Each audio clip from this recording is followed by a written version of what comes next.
My name is Bonaventure. Welcome to our commercial law class. Today, we are going to look at the law of persons, how the law relates to persons. And when I talk of persons, I mean the following. We have two types of persons in law. We have natural persons, and we also have artificial persons. So, all these two categories of people are legal persons. And a legal person is one whom the law recognizes as having certain legal rights and duties which the courts of law will enforce. So, a natural person, by definition, is a human being or human beings who are capable of legal rights and are subject to obligations also. They are also subject to obligations in as much as they are also capable of legal rights, but they are also subject to obligations. When you are given a right, you also have an obligation to other people. So natural persons are human beings. And human beings are capable of being accorded legal rights and also are subject to obligations. We will not really see what these obligations are. And we also have artificial persons. And artificial persons are also accorded legal rights, just like natural persons are accorded legal rights. Also, artificial persons are given legal rights. And what are these artificial persons? Artificial persons are things like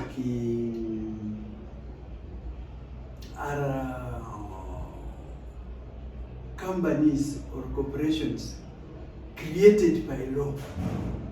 Artificial persons are created by law. They may be created by an act of parliament and or any other law that would be enforced. So these artificial persons, we have three categories of artificial persons. We have corporation aggregate. We have corporation aggregate. We also have corporation sole, and we also have statutory corporation. We have corporation aggregate, we have corporation sole, and we also have statutory corporation. So looking at the corporation aggregate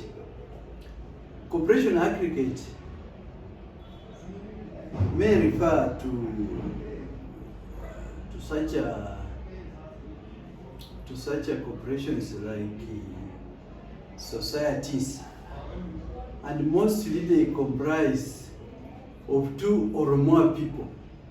They comprise of two or more people whom we can call members.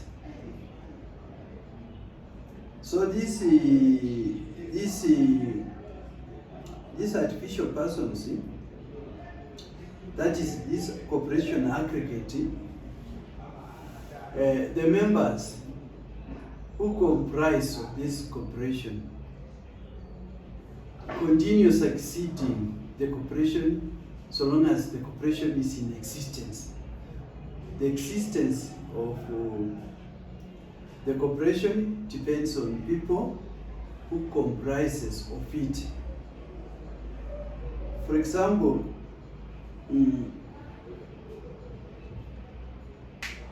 until at such a time that the corporation will dissolve is when the corporation aggregate will also cease to exist.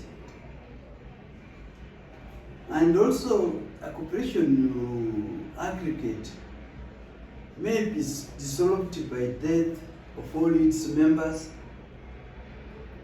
or by surrender of its charter or forfeiture.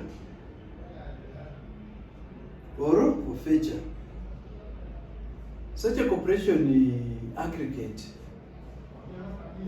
as to their examples, are, for example, the mayor. Formerly we had mayors in Kenya, or the governor of a county. Like in other cities, we have mayors and aldermen. So in such a cities,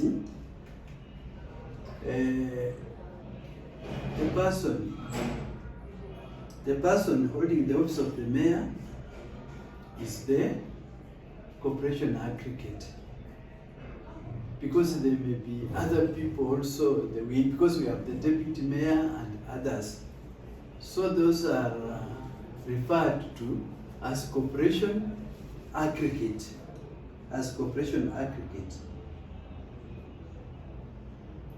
Like even what? Like even the church. Like even the officials of insurance companies may also be referred to as corporation aggregate. Corporation aggregate refers to many people holding certain offices. There are many, as opposed to one person. When we look at corporation aggregate, we will also look at corporation sole. When it comes to corporation sole, the holder is one person. It refers to only one person. For example, the church, it may have a bishop of a certain area or a certain diocese. We cannot have two bishops in the same diocese. We will have to have one bishop, and that bishop will be referred to as corporation sole. For example,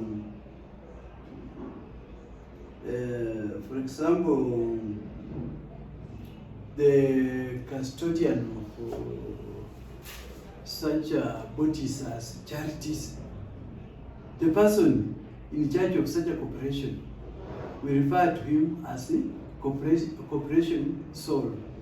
Until he dies or he retires is when another person can come to take his place. So he's referred to as corporation sole.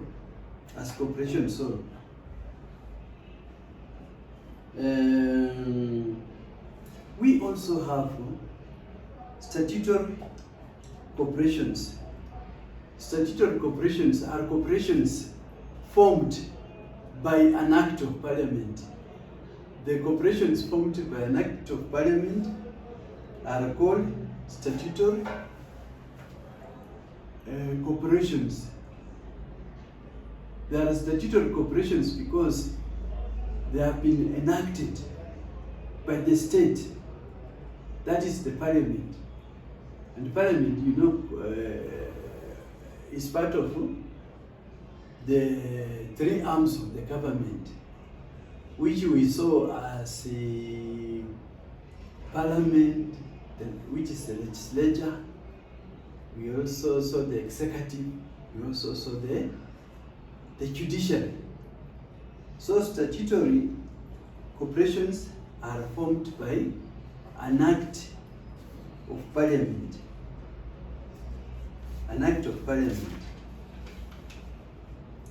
So those statutory corporations are also in two categories.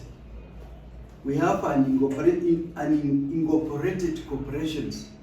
Unincorporated corporations are associations registered under the Societies Act to look after the interest of its members.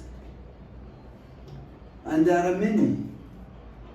An example of them is a trade union. A trade union is an incorporated association.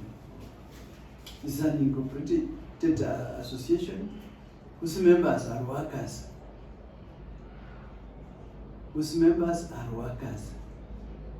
And their liability are unlimited.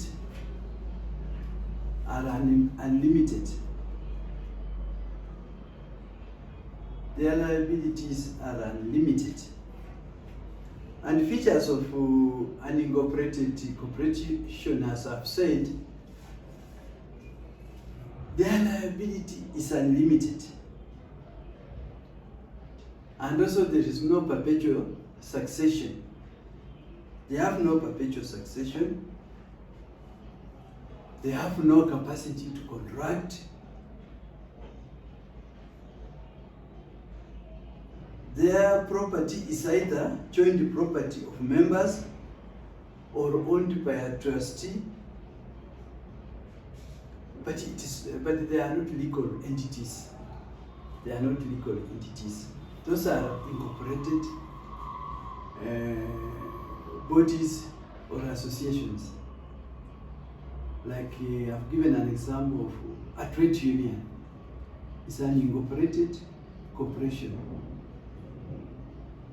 It is not a legal entity, like what we shall see later about incorporated corporations.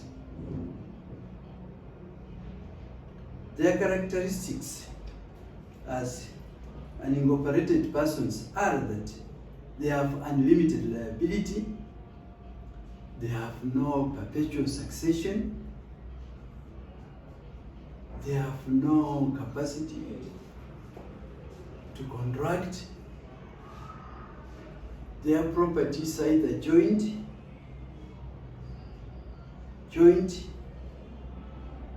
is either joint property of members or owned by trustees, and they have no legal entity. Those are the features of an incorporated corporation. Let us also go ahead and look at the incorporated bodies. Those ones, like companies we see around, those ones have separate legal existence from the members who comprise it. Such a body can sue or be sued in its own name, and they have legal rights to own property, and those property does not belong to the members. It belongs to that body, to that incorporated body. And advantages of incorporation of such a bodies is they have limited liability. A member is liable only to the shares that he contributed. And even if that corporation goes under, he cannot be asked to contribute it other than what he had contributed. So they have limited liability. Also, a company has perpetual succession. Has succession. That means it will still exist until a certain law maybe comes into operation, which may make it cease or stop from existing, and also have capacity to sue and be sued. They can sue in its own name, and also they can be sued in their own name, or name of names. They can own property. They have capacity to contract, to enter into contracts. And there are many. For example, we have cooperative societies. Those are incorporated bodies. Those are incorporated bodies. We are also going to look at how to acquire citizenship of countries, or in particular Kenya, which is our country that we know. Ways in which a person in Kenya could acquire nationality. You can become a Kenyan citizen by birth. By virtue that you are born in Kenya, you become a citizen of Kenya. If your mother is a citizen of Kenya, or your father is a citizen of Kenya, by virtue of that, when you are born here, you become a citizen of Kenya by birth. Also, a child found in Kenya, and maybe is less than 8 years, he may not be able to explain himself well as to his origin of his parents, or he may not have known his parents. Such a child automatically becomes a citizen of Kenya also, by virtue that he has been found in Kenya and there are no other information pertaining to his parenthood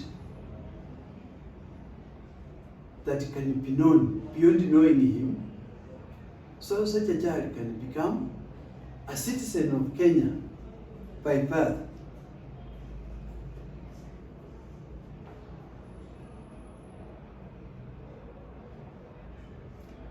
Also, nowadays we have dual citizenship. A person can be a citizen of Kenya and also be a citizen of UK or USA for that matter. That law came into operation recently. But also, even way back, a person could opt to become a citizen of UK, and if he makes an application back to Kenya and wants to become a Kenyan citizen, it would still be allowed. Such a person would be allowed to be a citizen of Kenya. So that's the citizenship by birth. We also have citizenship by registration. For example, a person married to a citizen for a period of at least 7 years is entitled on application to be registered as a citizen. For example, a Ugandan woman married to a Kenyan man, and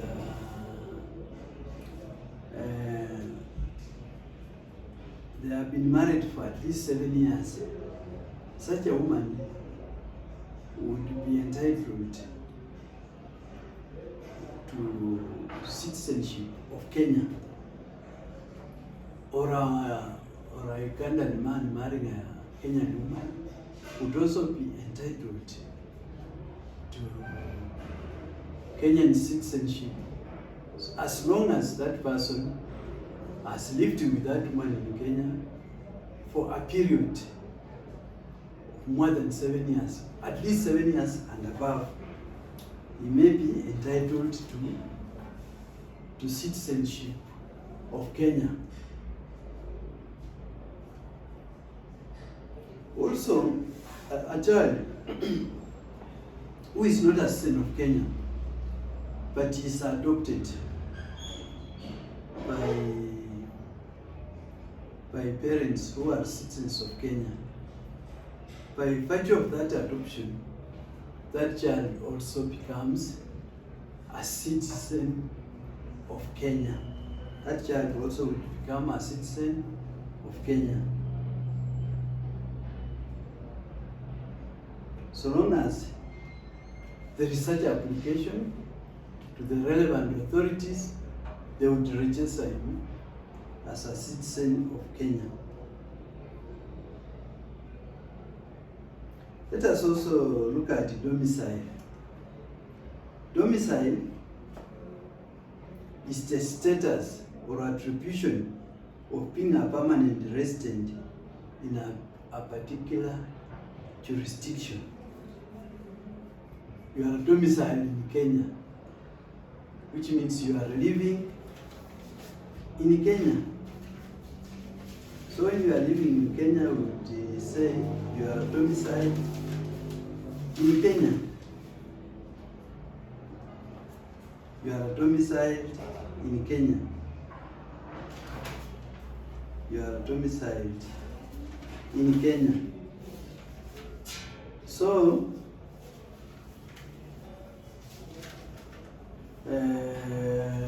with that, good students, we come to the end of our lessons in regard to law of persons. So until next time, goodbye.